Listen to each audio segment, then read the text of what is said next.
Pask Memorial Handicap Hurdle was up next, and Tony McCoy, appropriately enough, was aboard the well-backed Wee Anthony at 13.28. Kipsigis, the Fontwell winner, was a big drifter on only his second start, and Mowski 7-1 next best.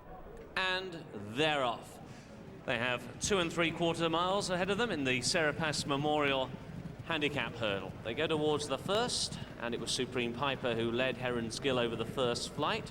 Jaloux d'Estraval is the early back marker, and also Sesame Rambler is towards the rear as they got over flight number 2, and down there was Mowski.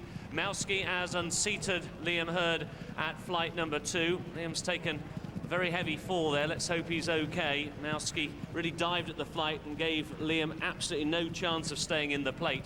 So now they go towards flight number 3 with Supreme Piper on the inside, a slender lead. Towards the outside was Herons Gill. They've gone pretty fast through this first half mile or so. Salutes round the outside with the purple of Amman Puri.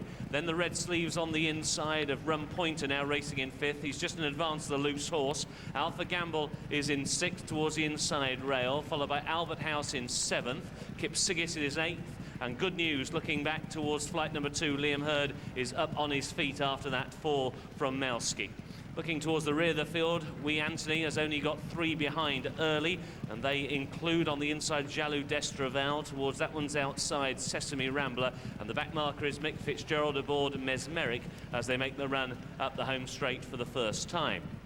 So the all-green silks of Herons Gill, the dark blue and red on the inside of Supreme Piper. These are the first 2, followed by Salute, who's racing in a share of 3rd with Amman Puri. And then there's a couple of lengths back to Rum Pointer, who is in a clear 5th as they got over the first of 2 flights in the home straight. Mesmeric is still the back marker, and Jaloux d'Estraval is still last but 1.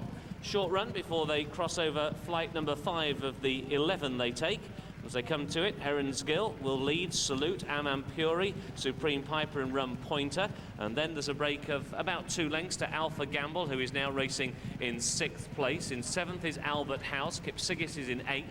9th towards the outside is Wee Anthony. He's just been niggled along for a few strides up the home straight by AP McCoy. Also just been niggled along a further 2 lengths away is Sesame Rambler. Another one who's off the bit now as they reach the top of the hill is Jaloux d'Estraval, who only has the top weight Mesmeric behind, as now they're about to get a breather and make the run down the side of the course. So it's Herons Gill bidding for a double here for Venetia Williams and Sam Thomas out in front, and he's certainly given the leader a breather at the top of their hill there. The field just coming back now, and he leads by 2 lengths. Salute has now got 2nd, a further length and a half. Amman Puri is in 3rd. Supreme Piper, the early leader, is in 4th. Rum Pointer 5. Alpha Gamble to the inside rail 6. Wee Anthony makes ground 7. Followed then to the inside by Kipsigis, and then between those 2 is Albert House, and then taken wide Sesame Rambler, followed by Jaloux d'Estraval and Mesmeric.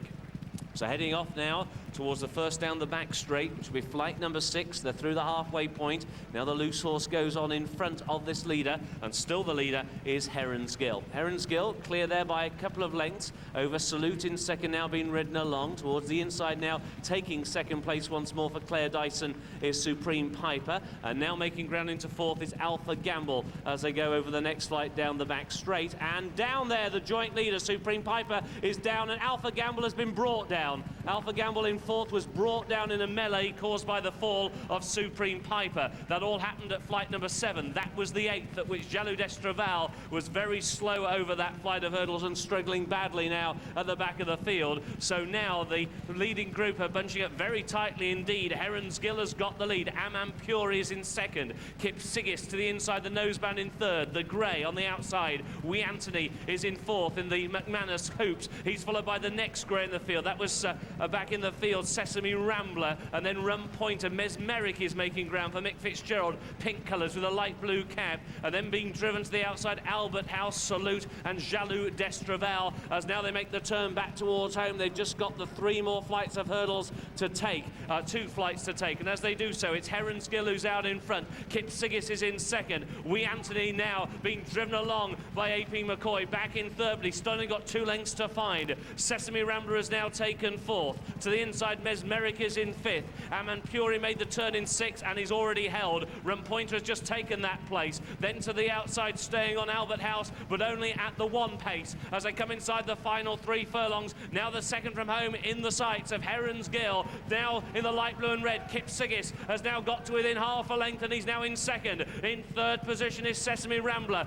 Wee Anthony and All Out McCoy drive to the outside as they come now towards the second from home. Kipsigis jumps to the lead towards the near side hedge with Herons Gill. Splitting those two, Sesame Rambler, then Wee Anthony. He's only fourth best with just a furlong and a half to go, but McCoy still in the drive. Kipsigis is out in front for Leighton Aspell. Here to the near side, Sesame Rambler and Jamie Moore. Kipsigis a blunder, but he was the one who survived. The other two disputing the lead came down. Wee Anthony fell, so too did Sesame Rambler, and Kipsigis has been left in front. In second is Herons Gill. They're a long way clear. A dramatic finish up towards the line. 2 out of 2 for Kipsigis. In second place will be Herons Gill. Back in third, plugging on Jaloux d'Estraval. Rumpointer finished fourth. The grueling conditions taking their toll. Good news was that Sesame Rambler and Wee Anthony, the last flight fallers, both got up, though not after a while. 5-1 Kipsigis under Leighton Aspell, 8 lengths back to Herons Gill, 14-1, and Jaloux d'Estraval was third at 50-1. The fuller Wee Anthony was the favourite, all 13 round. It could have gone any of 3 ways at the final flight. Wee Anthony, though, and Sesame Rambler were both running on very strongly, and one senses that Kipsigis might have just been a little fortunate. That said, he was the least experienced in the field, and he was certainly still there with every chance. Leighton Aspell driving him out to beat Herons Gill in second, and it was a long way back to the rest. Rumpointer shaped okay.